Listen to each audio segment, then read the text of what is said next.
어제 이어서 오늘도 좀 하락 조정 받고 있죠. 약세의 모양새가 있네요. 아무래도 뭐 다우지수는 연준의 금리 결정이 다가옴에 따라 100포인트 하락 마감했습니다. 라는 소식이 있습니다.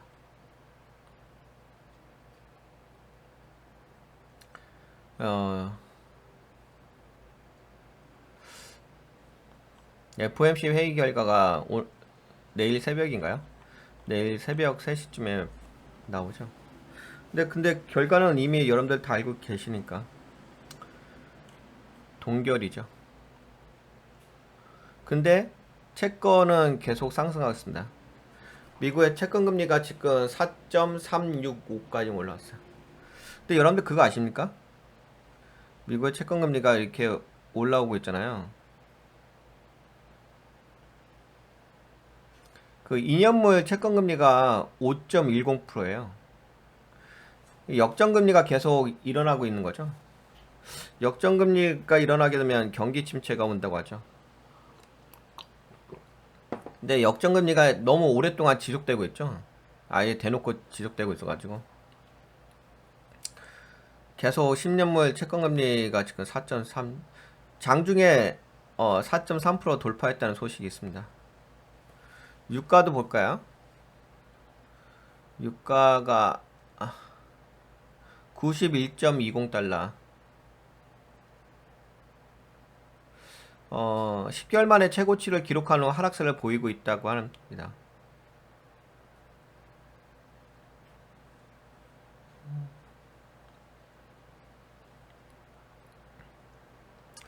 네, 93.74달러까지 올라갔죠. 그리고 캔들 자체가 지금 하락장악형 영망치 블랙 캔들 나왔죠. 전고가를 돌파하지는 못했네요. 거래량은 계속 줄어들겠죠. 거래량은 줄어드는데 가격은 올라간다. 제가 항상 의심해 봐야 된다고 얘기했죠.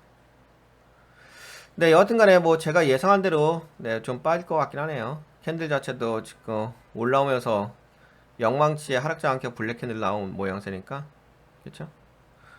거래량 동반되지 않고 있고 유가는 이제 조만간 좀 빠질 듯 싶습니다. 아무래도 유가 좀 빠지고 또 연준에서 내일 또 동결 소식 나오게 되면 또 증시는 다시 한번 좀 반등의 모양새가 있지 않을까 싶긴 합니다.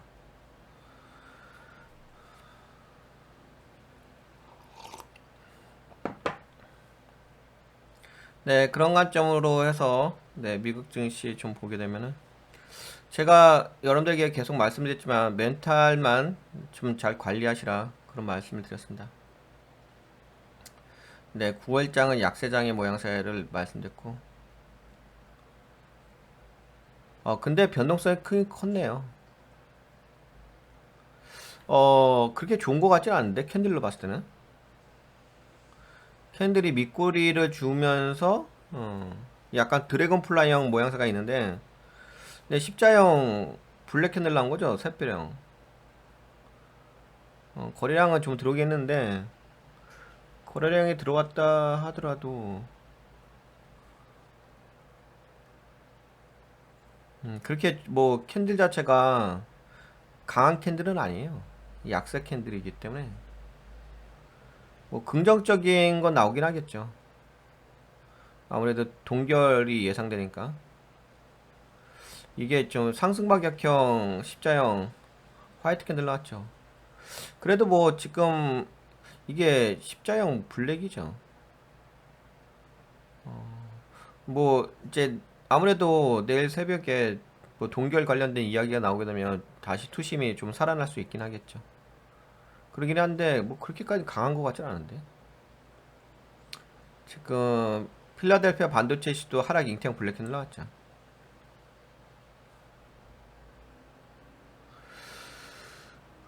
니케이가 어젠가 월요일날 휴장이었 아니 저기 뭔가 하여튼 이거 뭐야 그쵸 월요일날 휴장이었죠. 휴장이었다가 화요일날 하락 확인한 캔들 나왔고 대만 쪽은 눌리고 전반적으로 좀 약세가 있긴 있죠. 유럽 증시도 좀 빠지고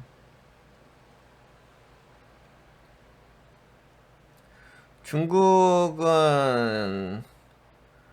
약세긴 한데 그냥 행보성이죠. 약세의 행보성. 홍콩도 약세의 행보성. 유로존 쪽도 약세, 예, 약세죠. 예, 항생지도 약세의 모양새.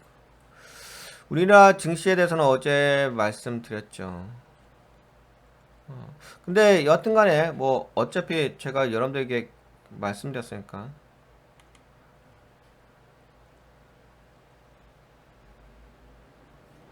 네.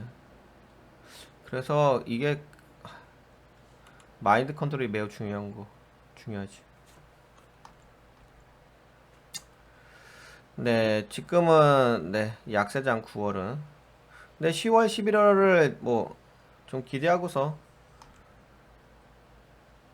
아직까지 방어적 투자 전략. 근데 이제 그건 다를 수는 있어요.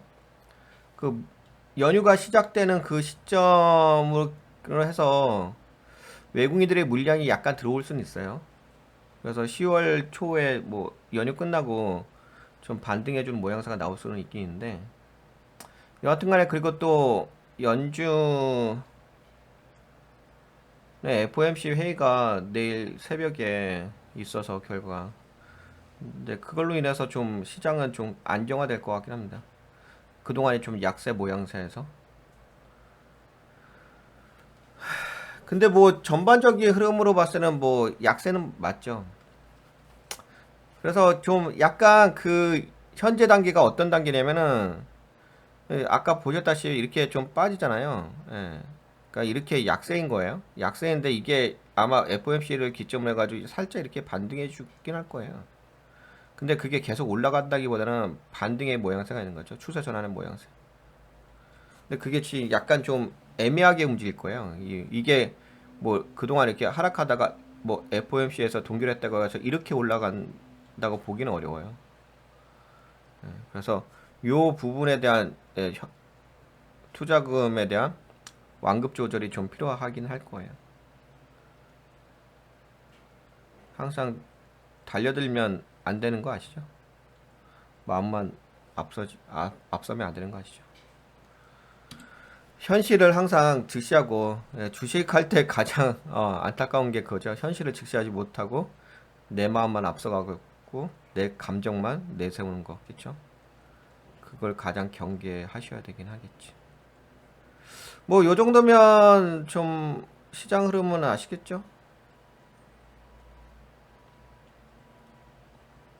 비트코인은 그래도 올라갔네요. 27,153달러로. 근데 너셀도 약세로 빠졌죠.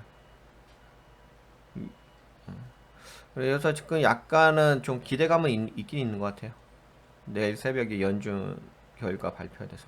근데 이미 뭐 아까 이야기한 것처럼 이미 뭐 동결이라고 확정적이죠.